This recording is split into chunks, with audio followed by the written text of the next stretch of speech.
16 noiembrie. Facem ultima verificare la familii, la roi.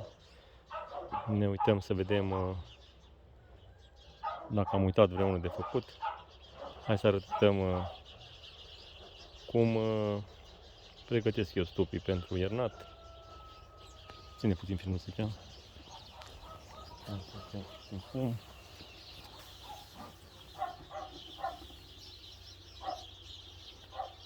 Aici podișorul, o parte sită, două părți PPL-ul.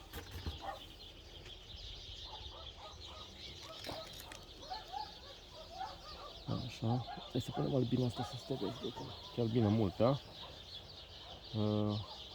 Asta e un stup mediu, din ce văd eu. Așa, deci stupul ăsta deja e pregătit, dacă e pregătit, hai să arătăm cum l-am pregătit. Hrănitor, după diafragmă, aici e diafragma, asta e hrănitorul, diafragmă de polistirene extrudat de 2. În partea cealaltă n-am mai pus, că fiind un stup bun, adică nu mai avea rost să mai pun și în partea cealaltă diafragma. La cei mai slabi e bine să fie pusă. Asta e ultima ramă. Aici are și miere lichidă trasă când a descăpăcit și căpăcită.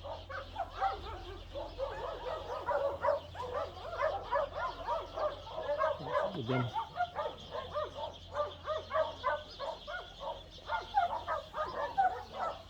Miere și lichidă și căpăcită. Are. Ai dracu, câinii ăștia nu mă latră într-una. Benzina asta. Asta rămâne.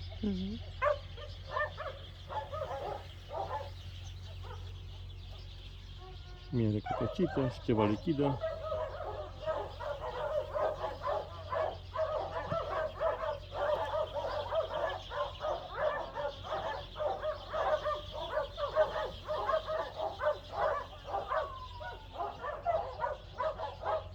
Asta e mai puțină miere pe ea, are și căpăcită. Uite și regina pe aici. Uite. Filmează mai de aproape.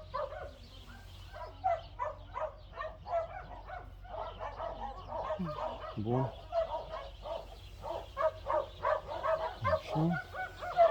Hai să vedem următoarea.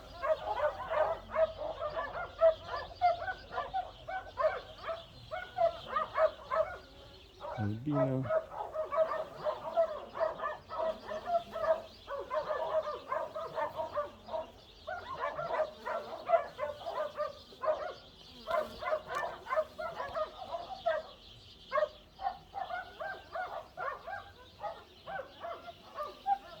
Albină.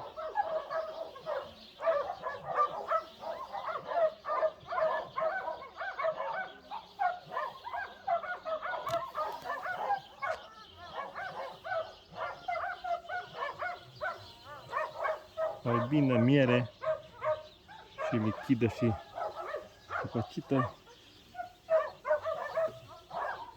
Este ultima ramă.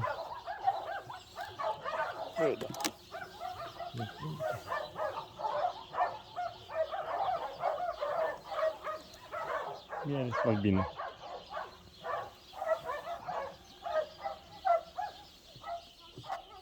Deci, stupul strâns în 2, 4, 6, 8 rame. Puteam să-l strâng și în 7, dar era poate prea strâns. Așa. O diafragmă de polistiren la margine. Hrănitorul după. Nu las rame, că există riscul la stupii mai slabi să se mute cuibul după diafragmă și moare albina de foame. Dacă erau 6 rame sau 5 rame sau la roi pe 4 rame, era bine să fie o diafragmă băgată și la perete, ținând cont că e și albina asta aici pe podișor, merge în 8 rame lejer. Așa. Acum, podișorul. La podișor am niște în distanțiere. Deci podișorul cu PFL-ul sunt distanțierele astea așa. Iarna îl țin așa. Vara vine întors invers pe partea cealaltă în sus.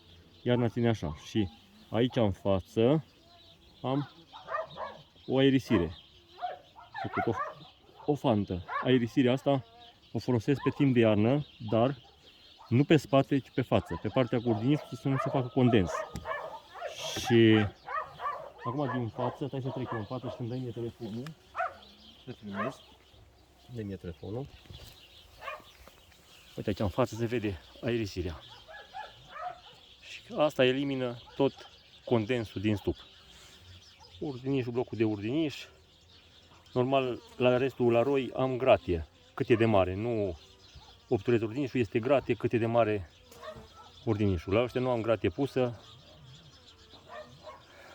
și e blocul de urdiniș din lemn.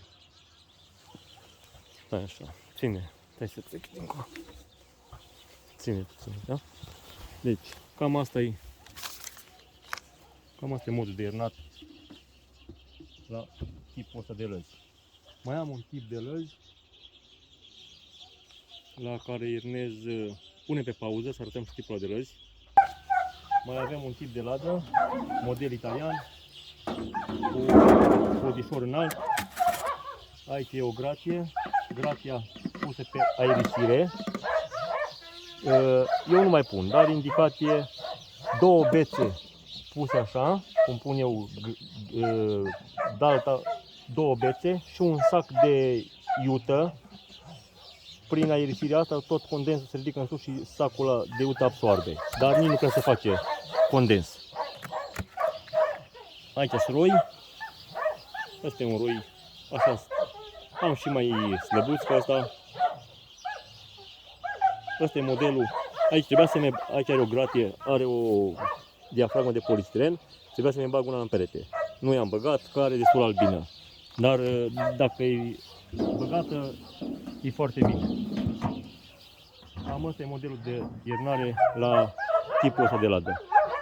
Din păcate, se aud și câinii. Sănătate și numai bine!